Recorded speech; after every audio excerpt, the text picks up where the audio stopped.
Good day and welcome back to the channel. Today we're doing a continuation. This is part 2 of John Deere harvesters. We're going to be covering the first and early self-propelled John Deere combines. We're going to be working our way up to the more famous combines like the Model 95 and the number 55, as well as checking out all the combines that came out in between. But before we start, if you like old school farming videos as well as John Deere tractor history and research videos, go ahead and hit subscribe. We'll have many more coming your way. Anyways, let's go. So where we left off in the first video was in the 1940s, and John Deere was still focusing most of their efforts on the pole type style combine. And this is where you'd see a shift. Companies, including Deere, would begin to work on self-propelled combines. So why'd most companies start going away from pole type combines? Well, the main reason was efficiency. Most of the larger pole type combines all had engines mounted on them, meaning that you'd have to run that engine as well as your tractor that was pulling its engine, which was twice as much fuel. Now the first self-propelled combine was patented in 1887, but was too big and bulky and cost too much at the time for smaller operators to afford.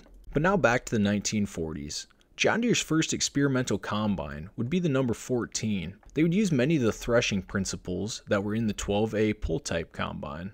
So how do we go from the small number 14 prototype combine to the brand new X9s in just over 70 years? And are there any similarities?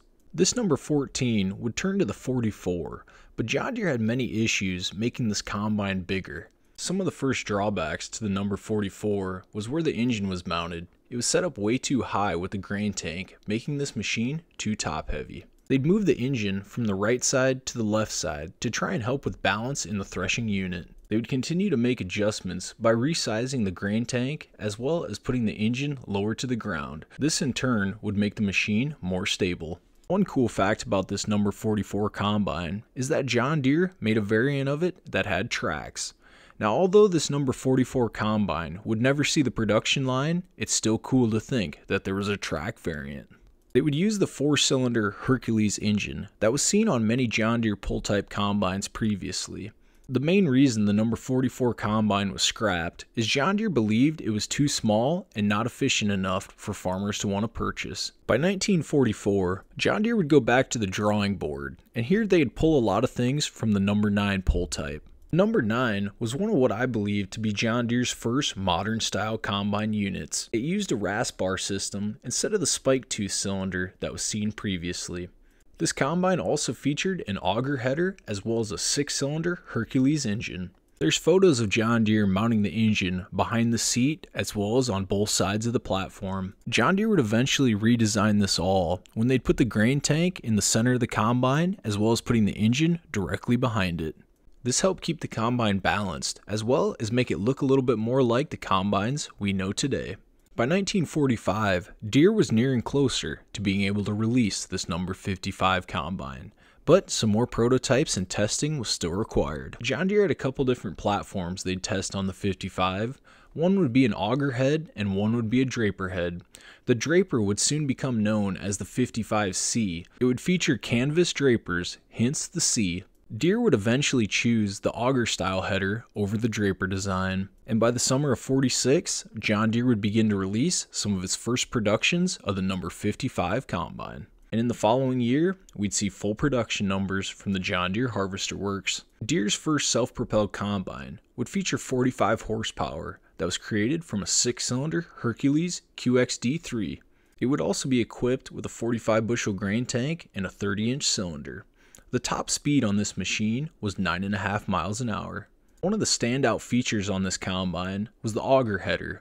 This would be a John Deere exclusive on the market. This would also be one of the only combines on the market with a raised operating station that was in the center of the machine. There's also a variant of this machine, which is the 55 RC, where Caterpillar and Deere came together to put tracks on it. The RC stood for Rice Crawler, and this was released in 1951. By 1952, John Deere wanted to build a combine that was better on side hills.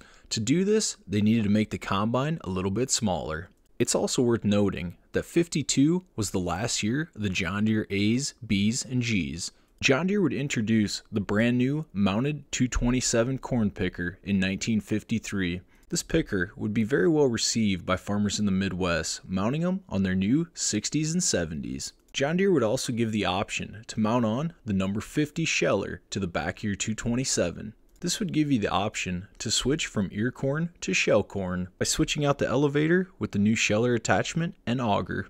These 227s would also fit on the new generation style tractors. We'll definitely be covering corn pickers in a later video, but now back to combines. It would take a couple years of research and development, but by 1954 you'd see the release of two new style John Deere combines, the 55H as well as the 45. You'd see the 55H be a Hillside variant, which would also be the first John Deere combine to offer power steering. You'd also be able to set up a corn head on this machine, but it was more set up for smaller grains.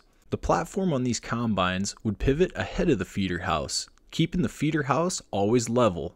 By doing this, it keeps an even flow going to the separator.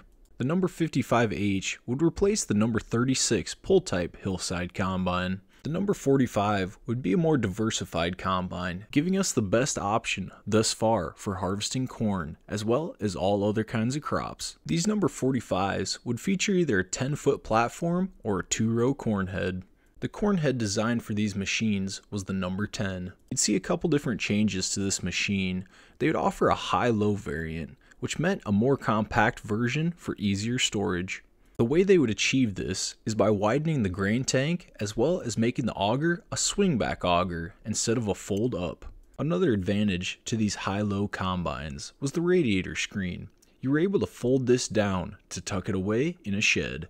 The late 50s would see the release of a fairly famous combine, the Model 95. This combine would feature a 16-foot head as well as having the option for a high-low version. Also in 58, they would have a 95H, which was their Hillside version. And at the time, this 95H was the largest combine in the world. One cool fact about the Hillside variant of the 95 combine was as your crops are growing and other combines are in the shed, this one could be equipped with an 80-foot spray boom.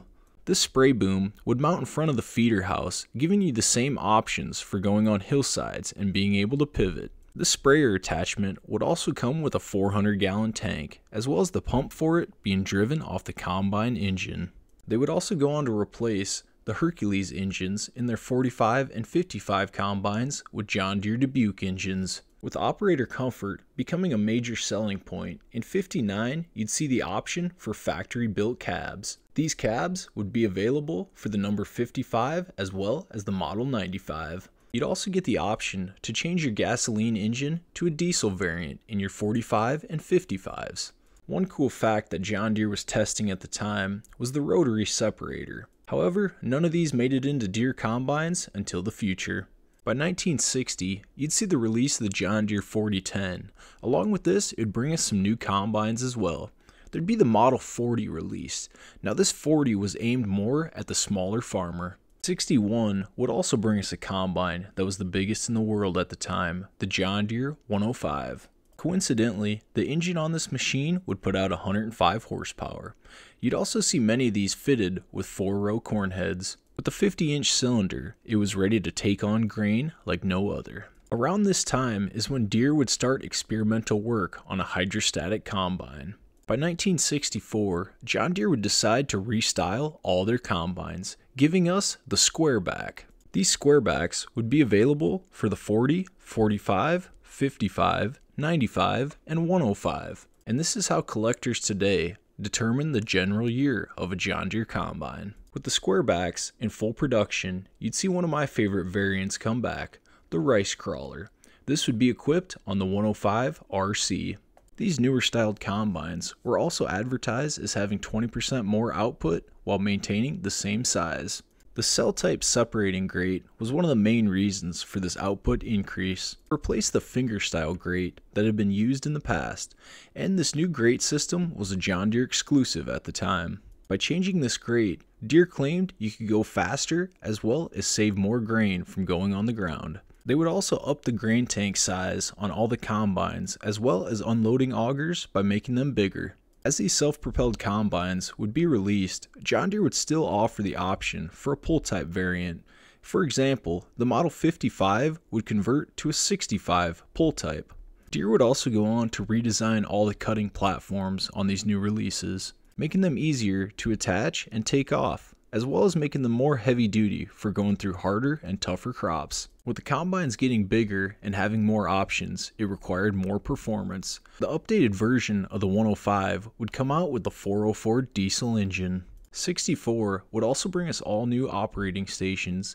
You'd see the brand new seat design that was on the new generation tractors get brought to the combine world. By the time 1965 would roll around, John Deere would keep that hydrostatic drive idea going and release it in very few numbers. This would be on the 55 and 95 combines, and it wouldn't be till the following year when it was fully released as an option. Most of these combines would be upgraded and changed through the years, but would run until the late 60s. The machine that really stands out on the combines we've talked about is the 105.